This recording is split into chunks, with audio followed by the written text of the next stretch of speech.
Trump. By the way, I noticed you got canceled again today, and you may not know it yet, but you were on the Full Send podcast for an hour. You made them number one on all of YouTube podcasts. You reached over nearly 6 million views, and then immediately YouTube removed the video.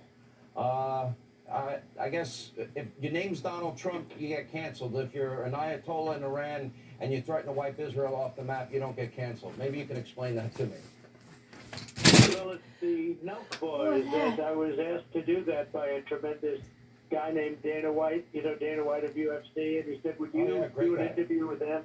And they're hot as a pistol, and they have, I guess the top show or something, and so I did it, and we had a lot of fun. It was a half hour or so, and it became very much a sensation. I guess they had 6 million hits in a very short period of time. It was the number one they've ever done, and then I told them, I said, don't worry, it'll be taken down because I'm doing it. It'll be taken down. We talked about very good things. We talked about a lot of policy, good policies, including energy independence and all of that. And I just heard a little while ago they got taken down. This is not a free press. Big tech is a disaster, and our country is a much different place. What they're doing is really terrible. This is what they do in Russia. If you look at Russia, Russia doesn't know. The people in Russia, they don't even know that they're fighting a war with Ukraine because they have no press. Well, we don't have a press either. We don't have a press either where they can do that. We had a very good conversation. 4 young guys, great people, great, and, hot show. Dana White only knows about hot. And this was the best show they've done, I guess, in terms of views by many times. And they actually took it down. And really what it is showing is they've taken away the voice of the people. And I don't think the people will stand for it any longer. This is what's happening, and this is what happens in other countries. Not supposed to happen in this country. Let me ask you, Mr. President, you see what is going on with Vladimir Putin. He invaded a sovereign country. You see that a maternity hospital was hit yesterday. You see that entire neighborhoods have been leveled. We showed some images. There was a mass grave of about 70 people. We've seen dead bodies of men, women, and children in the streets of Ukraine. Your reaction to what you're seeing? Well, my reaction is it's so sad because this would have never happened. If we had the Trump administration, there was no chance that this would happen. And I know him well. And this was not something that was going to happen at all. And next you'll see. I mean, let's see what happens. Let's just watch. But when this horrible, horrible situation happened in Afghanistan, it's not even believable how incompetent it was. The way they withdrew or surrendered or whatever you want to call it. Bad things started happening for our country. The border's bad. A lot of things are bad. Inflation's bad. But the way they got out of Afghanistan looked like a complete surrender. And I'll tell you, Putin was watching, and President Xi was watching, and the leaders in Iran were watching, and Kim Jong-un was watching, North Korea. They were all watching, Sean. And I'll tell you, bad things started to happen. They no longer respect our country, and that's how this came about. It would have never, ever happened, and he understood that. We talked about it, and we talked about it strongly. Because under the Biden-Obama administration in 2014, they annexed Crimea. Nothing happened when you were president, and now this just happened with Ukraine once again, and now they're invading the whole damn country, and innocent men, women, and children are getting killed. And let me ask you, you say under your administration this never would have happened. Why do you say that with such confidence? Well, before I answer that, I'll tell you that under the Bush administration, it was Georgia. Not the Georgia that we know and love, but Georgia nevertheless. It was Georgia. And so it happened, but nothing happened during our administration. And that includes with Taiwan. Now they're flying bombers right over the middle of Taiwan. That didn't take place. Nobody discussed it. And I also had the conversation with President Xi of China. But I had a very strong conversation with President Putin, and he understood, and I won't go into the great details of the conversation because nobody has to know that. But I will tell you, it never, ever would have happened if I was president, if we had the Trump administration in there, like we had tremendous years, tremendous success, economy, energy independent, all of the things that the largest tax cuts in the history of our country, which helped bring about the greatest economy we've ever had. This would have never, ever happened. So when I look at it, and I look at the horrible things taking place, you wouldn't even believe what's taking place. I mean, to have everything on video, because people have cell phones today. So you see all of this, you see most of it in one form or another on video. It's a horrible thing to watch. It would have never happened, and it never should have happened. I just watched on your show, I just watched the vice president laughing about the immigration, this horrible situation with the immigration, and I just watched the laugh. And it was almost like the laugh of a mad woman to be laughing about that. It's a sad situation. We have people in there that are grossly incompetent, and you know it, and so does everybody else. And by the way, and so do the Democrats know it. I'm going to get back to the issue of why Putin wouldn't do it if you were president. You came under some fire when you said that Vladimir Putin's very smart. I think I know you a little bit better than most people in the media, and I think you also recognize he's evil, do you not? Well, I was referring to the fact that he said this is an independent nation, talking about Ukraine, and I said some said this is before there was any attack. He's calling it an independent nation. Now, a lot of things are changing when you look. This doesn't seem to be the same Putin that I was dealing with. But I will tell you, he wouldn't have changed. If I were dealing with him, he wouldn't have changed. You know, I supplied, and I know Biden is trying to take credit, and they're all trying to take credit about many of the things, incredible things that we did in the Trump administration. But we supplied the anti-tank busters. They're called Javelin.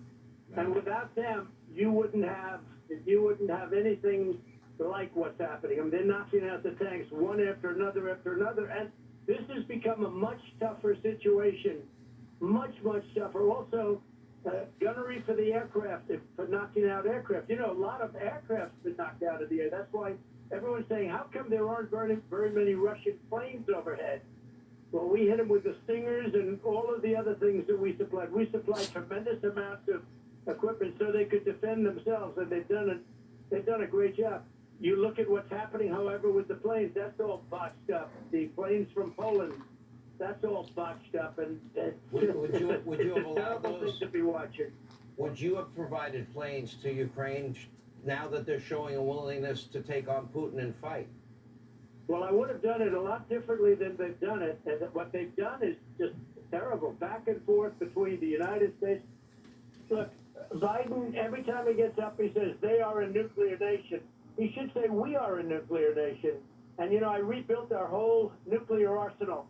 Stronger, bigger, better than ever before. It's better and it's bigger than Russia. He should say we are a nuclear nation and we don't want war and we don't want to wipe out anything to do and we don't want to wipe out Russia. This is the way he should be talking. Instead, he's saying we don't want war. We're not, you know, he doesn't talk about our nuclear capability. He keeps saying that they are a nuclear nation and we don't want war. And he's playing right into Putin's hands when he does that. But Putin's having a lot of trouble right now. He's having big trouble because he thought this was going to be a 48-hour deal. And the Ukrainians are good fighters. And largely, to a large extent, or certainly a big help, was the fact that we gave them a lot of javelins. You know, they say, I don't know if you know, Sean, they say that Obama, Biden gave them blankets, and Trump gave them anti-tank busters and javelins. Mr. President, I've been able to confirm about the last 18 months, if my memory serves me well, of your presidency, the Taliban, they didn't kill a single American. I have been told, people that heard the conversation with you and the head of the Taliban, and you got criticized for even negotiating with them, but you were pulling out, and you were going to leave X number of troops in place, and the military would leave last. You confirmed all of that to me. But people told me before you ever began the negotiations that you said to the head of the Taliban, let me make sure you fully understand me, or something to that effect. I'm paraphrasing, that if you don't follow, if we make an agreement and you don't follow every dotted line, every dotted I, cross T, every period, every comma, I will blow you to smithereens, and I know where you are right now, and you gave the head of the Taliban, his exact location. I'm asking that, number one, is that true? Would you confirm that? Number two, as it relates to Vladimir Putin, you say under your watch he would never be doing what he's doing now. Did you have a similar conversation with him? So in a slightly different form, the answer is yes. We didn't lose one American soldier in 18 months. The Taliban, headed by Abdul, who's there right now, he's leading it right now. They have $80 billion of the best military equipment in the world, 70,000 trucks, 700,000 rifles, machine guns, night goggles, planes, tanks. They have one of the most powerful militaries in the world. They can't use it because certain reasons they can't use it. But it was not busted up like they say. Some of these things were brand new, never used before. $85 billion, and they're selling a lot of it. You know, they're one of the largest arms merchants right now anywhere in the world.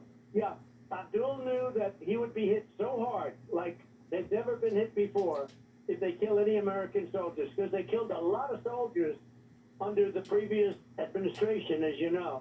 And 18 months we went, and there was no reason. I'm the one that got it down to 2,000, and we were going to pull out, but we were going to keep Bagram, and not because of Afghanistan, but because of China. 1 hour away from where China makes its nuclear weapons. We were going to keep it. Billions of dollars spent, massive Air Force base. We were going to keep Bagram, and we were going to be the last out. They took the military out first. So I don't know, you play it every night and you talk about the hostages that are left in Afghanistan. It's a very sad thing. We have American hostages right now, people, American citizens and others that shouldn't be there, that should have come out. They're right now in Afghanistan, and it's a terrible thing. But they knew that they can't play games, they can't play around. And he understood, and we didn't have one soldier killed, not one military person was killed in 18 months. And actually, Biden was the one that admitted that. He said, whether you like it or not, there's been no soldier killed in 18 months. Now, his people were not happy when he said it, but he said it, and let me go back then. That was very unusual, actually. Let me go back then to the issue of the criticism, because I've known you well over 25 years, and when you got criticized for saying that Vladimir Putin is smart, we've had many conversations, and you've often quoted to me Sun Tzu, The Art of War. Keep your friends close and your enemies closer. Is that how you viewed Vladimir? Did you view Vladimir Putin and people like President Xi and Kim Jong-un and the Iranian mullahs as enemies that you needed to keep close? I got along with these people. I got along with them well. That doesn't mean they're good people. It doesn't mean anything other than the fact that I understood them and perhaps they understood me. Maybe they understood me even better. That's okay, because they knew there'd be a big penalty. In North Korea, I got along with Kim Jong-un. When I first came into office, as you know, President Obama met me in the Oval Office. He said, we're going to probably, the biggest problem you have is North Korea. We're going to end up in a war with North Korea. Could be a nuclear war. We had no problem with North Korea. I got along with him well. We understood each other. I got along with Putin. I got along with Xi. They understood.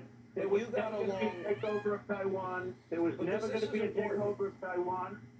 I want to understand your thinking, and the thinking is we got along, but you knew that they were looking out for their interest at all times. 100%. Yeah. And you understood 100%. That they were capable of evil things. Putin is for Russia, and you see what happened.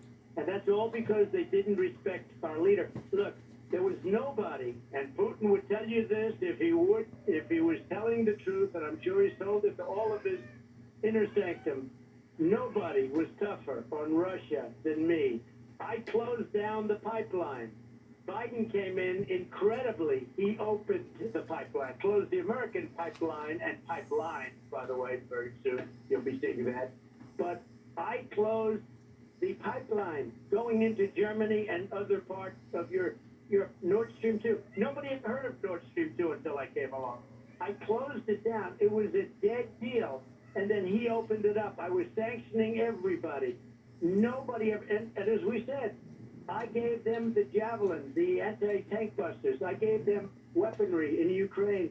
Nobody was ever tougher on Russia than me. Nobody was ever even close to being tough like I was on Russia.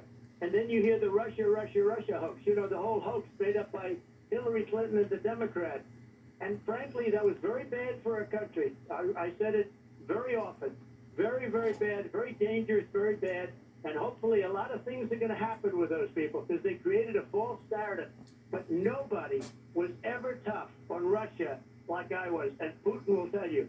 But Putin will also tell a very small group of people that he would have never gone in while I was president. And he didn't. You know, the fact is he didn't. They went into Georgia, and they went into Crimea, and they went into, now they want the whole ball of wax. Let's for 4 say... years, Sean, for 4 years, they did nothing. Let me ask this question then. Let's say you were back as president tomorrow, or Joe Biden, you know, got smart for a minute, maybe called you and said, what do you think? With the situation as it currently is, what would you do if you were president right now? Well, look, we lost our cards because we're not really in a position now at the kind of negotiating position we had before this disaster happened. And Putin is sort of in a bad corner because this was supposed to be over quickly, and it's turning into be a disaster because the Ukrainians are brilliant fighters.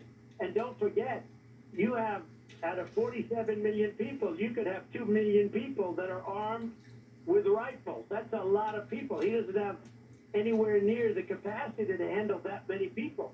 So you'll have a lot of people. You'll have a couple of million people, perhaps, in Ukraine with rifles, hiding behind columns and hiding in rooms. It's very hard for him to do this right now. He was going to do it quickly, surgically, and it didn't work out. So in a way, he's cornered, and that's both a good thing and a bad thing. It's a bad thing because he could do some very bad things. He's got big power, so do we. We have bigger power than he does. But he could do some very bad things. So it's not a good time to be put into a position to try and negotiate. With that being said, I think he'd love, I bet he said, I wish I never started this mess because he's in a mess. And even if he so-called takes it over, he'll be fighting for years. And, you know, everything's knocked down. It's all knocked down. These cities have to be rebuilt. It's going to cost trillions of dollars to rebuild Ukraine. And it's going to get worse before it gets better. Beyond the Javelins and the Stinger missiles, do you believe NATO countries, the United States, Western European countries should be providing fighter jets like Poland was trying to offer, and apparently the Biden administration stopped it? Well, it's sort of strange that we can give the Javelins, and we have no problem, but we can't give an airplane.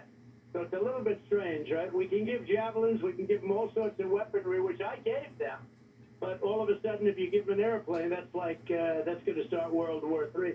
You know, we have a problem. You have people that are just being decimated. I see a mother, her legs are off, and her baby is killed, and she's only concerned about the baby that just got killed. She couldn't care less than legs. She's only concerned. I'm looking at these scenes on television of things that are happening, and nobody can believe them. So something has to happen, Sean. This can't continue. This is a crime, and it truly is a crime against humanity. This is something that has to end, and it has to end soon. You know, the problem with Putin, he's got a very big ego, and if he ends now in most forms, if he ends now, it's going to look like a big loss for him, even if he takes a little extra territory. But it's a little hard. I'll tell you, Sean, it's a little hard for Ukraine also, because they're actually doing well, and they'd like to see if they can have their country back. But also, what are they getting? I mean, they're getting all of these cities look like they're almost completely bombed to the ground. It's a war zone. That's the only way to describe it. Let me play you. I'm going to play two cuts of you. The first one is you at the UN, and you were warning of Germany's dependence on Russian oil. And the second one is you lecturing the head of NATO. You did it. I played the full 5 minutes. I can't play that much now. About Europe's dependence on oil while we pay the larger freight in terms of NATO's defense against Russia. I want you to hear the words you uttered back in 2018. Reliance on a single foreign supplier can leave a nation vulnerable to extortion and intimidation. That is why we congratulate European states such as Poland for leading the construction of a Baltic pipeline so that nations are not dependent on Russia to meet their energy needs. Germany will become totally dependent on Russian energy if it does not immediately change course. Here in the Western Hemisphere, we are committed to maintaining our independence from the encroachment of expansionist foreign powers. I think energy is a much different story than normal trade. And you have a country like Poland that won't accept the gas. You take a look at some of the countries, they won't accept it because they don't want to be captive to Russia. And Germany, as far as I'm concerned, is captive to Russia because it's getting so much of its energy from Russia. So we're supposed to protect Germany, but they're getting their energy from Russia. Explain that. And it can't be explained, you know that. The German delegation was laughing when you were at the UN. The NATO had nothing to respond. Now we have the highest price per gallon of gasoline in the history of the country. We are paying more to heat and cool our homes. We're paying more for every item we buy at every store we go to, a 40-year high of inflation.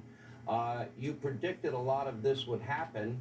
How do we get back to energy independence? Because it seems, I don't know if you saw the montage of Joe Biden at the beginning of the show, this is what he ran on, and this is what he promised, and these are the predictable results, aren't they? Well, he didn't really run on it. If you remember the debates, he would not say anything negative about energy. He said he's considering this and that. Hey, look, he shut down the pipeline, the Keystone XL pipeline. He shut it down almost immediately. He never said he was going to do that. He said he's going to study it. He's going to study it long and hard. So he never really said anything that he was going to become a radical on getting rid of our energy, our liquid gold. I call it liquid gold. It's under our feet. Now we have to go buy it from Venezuela, and we have to buy it from Iran and OPEC. I mean, it's just great. And by the way, at Russia, and interestingly, you know, we're not going to buy from Russia, but Europe is. Much of Europe is. They said, I'm sorry, but we're not, because that's the way it's been. Europe on trade treated us very badly, but it's Europe, and we'll work to protect them also, but we're really protecting them, but they're not doing what we're doing. As far as the pipeline is concerned, I told Angela Merkel loud and clear, and everybody knew it, and there was a lot of reporting on it, and they sort of laughed at me when I said it, but I said, you are going to be a hostage of Russia if you don't do something with this pipeline. You should never, ever make this deal. And by the way, the previous chancellor of Germany heads up the company, the pipeline company. But Nord Stream 2, I said, if you make that deal, you are literally at the mercy of Russia. And Germany shouldn't make the deal. I had an argument. There are those people that say I sent her a white flag of surrender, which I did, because I said, as soon as you have a problem. Did I hear you right? You sent Angela Merkel a white flag of surrender? Oh, yes, I did. I sent it to her. What did she say? Trying to send it in humor. You know, at that point you could have humor because nobody believed it was possible that what I said was true. But I predicted all of this stuff. And by the way, gasoline, watch. I said it was going to be $7, $8. Well, hang on a second. Let me prove your point, because I have 2 cuts of you warning about gas prices. Listen. But we have so much oil. We have more oil than anybody, okay? And it's an incredible thing that it's happened over the last few years, a lot of great things, and you're paying, what, $2 a gallon for your gasoline? That's okay. You know what that's like? That's like a tax cut. That's bigger than a tax cut. If Biden got in, you'd be paying $7, $8, $9. Then they say, get rid of your car. We're going to build some more windmills. And gas prices, you like that $2 gas, right? What is it? $6, $7, $8 a gallon now, ain't $6 it? $7, darling. Exactly. Let's sell the car. It's a little bit too large. Let's get a compact. Biden's plan is an economic death sentence. You were right, and now you're right. I never thought I'd see this country that I love with all my heart and soul be begging a murdering thug dictator like Maduro in Venezuela, begging OPEC, who's continually been rejecting Joe's pleas and begging for more production. And I never thought in my lifetime that we would be begging or doing another deal with Iran that would include importing oil and making the mullahs of Iran rich again. And yet that's where we find ourselves today. Your reaction? So Maduro of Venezuela was ready to give up. Had we been elected, which we were, had we been elected, I will tell you, Maduro would have given up. They were ready to just concede. They couldn't have gone on any longer. Now it looks like they've got some valuable assets. They have a lot of oil, and they have a lot of, it's rough oil, frankly. It's expensive, but at this price, they have a lot. Almost more than anybody. He's going to be a rich person. It's going to be a rich country. You could say a rich dictatorship. And when you look at NATO, what we did with NATO, they were not paid up. They were delinquent. You have 28 countries. There were only 8 of them that were paid, including the United States, which was far more than paid up. We paid for all of the people in that this weren't country paying. need to wake the fuck and I up. said, you have to pay your bills, and if you don't pay your bills, we're not going to protect you. They asked me that question. We're not going to protect you. If you're delinquent, we're not going to protect you. And as soon as I said that, they paid hundreds of billions of dollars right into the till. The Secretary General, who is a wonderful guy, Stoltenberg, he's my biggest fan because he never thought it would happen. Obama would go there and make a nice speech. Everybody went there. Bush, they all went there and made the speech. Nobody said, hey, wait a minute, you guys aren't paying your bills. We're protecting you. So they took advantage of us on trade. And on top of that, we took care of the military protection. And that stopped. So NATO now has at least the money, but it has been a little bit of a paper tiger. Now we'll see whether or not they hold together. But something has to be done about this killing. This is a savage situation. Nobody's ever seen anything like this. Let me put up on the screen a poll. It's out by the Trafalgar Group. That's Robert Cahaley. I think he's one of the best pollsters, him and Matt Towery in the country. And now that President Biden has made the decision to ban Russian oil imports, which of the following places would you most support replacement oil coming from? 76.5% say Alaska, Texas, Pennsylvania. In other words, the U.S. 14.9% say Canada, 4.5% say Venezuela, 2.2% say Iran, and 1.9% say Saudi Arabia. It seems overwhelming to me that Americans prefer to go back to your policies. You did leave office with the country being energy independent and a net exporter of energy, something we hadn't achieved in a long time. But if you listen to Biden, it's a little sleight of hand. We outproduced in our first year more oil than Donald Trump did in his first year.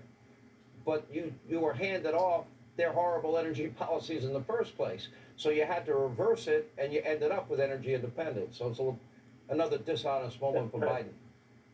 We took over nothing. We took over, everything was dead. We just took it over, and we did great. And by the time we finished, we would have been bigger than Saudi Arabia and Russia combined. And we had another thing called ANWR. Ronald Reagan tried to get it approved. Everybody tried to get it approved. That's the biggest, perhaps as big as Saudi Arabia or bigger in Alaska. And we had it done. I got it done. It was totally done. It was approved. We got it in our big tax cut bill.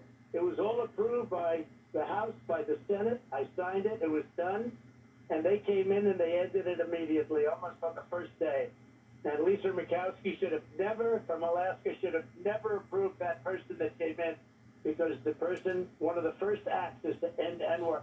This was as big, perhaps, or bigger than Saudi Arabia in Alaska. Would have been jobs forever, would have been energy forever. And now we have to start it all over again. So it's just a sad thing.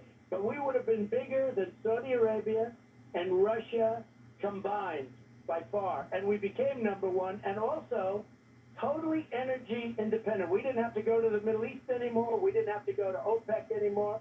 And we were at $30 a barrel. We were at less than that during certain points of my administration, as you know very well. But we had inexpensive energy, under $2 for gasoline. And now you're going to be, I see today that even normal, beautiful Midwestern states are paying $4 and $5. In California, it's almost $8. But it's going to go much higher than that. It's going to be a shock like this country hasn't had in a long time. Let me ask you, Mr. President, about inflation. When you left, the consumer price index was 1.4%. Today, a 40-year high of inflation. CPI is 7.9%. If we use the old standard of measuring CPI and inflation, it'd be 16%. If we did it, use the method in the Carter years. Every single American, Wharton School of Business estimates is paying anywhere between $3,500 to $5,000 a household. Now we're looking at, with these new record high gas prices, it's going to cost maybe the average family another $2,000 a year. Americans simply can't afford this. We have 3 more years of this. What are the American people to do? Rick Santelli had a pretty good line. He said, first it was transitory inflation. Now it's corporate greed. Now we're blaming Putin. They blame everybody but themselves because these numbers represent the pre-invasion of Ukraine. So the Wharton School, which I love, is the best, and they've been pretty accurate in a lot of predictions. I will tell you that. And the numbers that you're seeing right now are peanuts unless we do something fast. And it starts with energy. If you don't bring down energy costs, because it's a shock. Energy is so all-invasive. It's so powerful on every business, whether it's the trucks or the ovens that cook the bread or anything. Everything is about energy. And if you don't get those costs down, you could really reduce inflation fairly rapidly if you solve the energy problem. But with energy doubling and tripling, as you're going to see, it's already started, but it's going to get a lot worse before it gets better with the attitudes of these people. This Green New Deal is going to destroy the country. These people don't know what they're doing. What do you think of this, that Biden is now trying to revive this Iranian nuclear deal? Ironically, sadly, Russia is brokering the deal, apparently along with China, and that would pave the way for importing oil from the mullahs in Iran. Now, I thought the last deal was dumb. To me, this one's dumber. If that deal happens, you can say that's very potentially the end of Israel. I don't think Israel can allow it to happen, and this country can't allow it to happen. When I terminated that deal, that was such a bad deal. First of all, it was a very short-term deal, but it gave them a very open pathway to having nuclear weapons, and you cannot let Iran have a nuclear weapon. But it will be the end of Israel, in my opinion. And I've been pretty good at prognosticating and pretty good at predicting what's going to happen if you look at the record that we covered all night long. But it'll be a very bad blow. I don't believe that Israel can allow that to happen. And now what they have is, think of this. They have Russia and China negotiating the deal for us.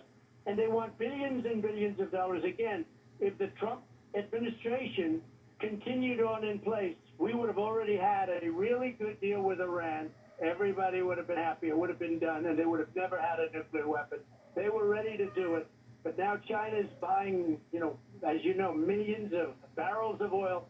When I was there, I said to China, if you buy any oil whatsoever from Iran, making them therefore rich, you're not going to do any business with the United States. We're going to cut it off. We're going to go cold turkey, not doing any business with you. And, unfortunately. We have 30 seconds left. Your thoughts on 2022, and are you going to run in 2024? Less than 30 seconds. Well, I think we're going to have a tremendous victory in the House. I think we have a really good chance at having. We have some great people in the Senate. And I think a lot of people are going to be very happy in 2024. We have to take them all back.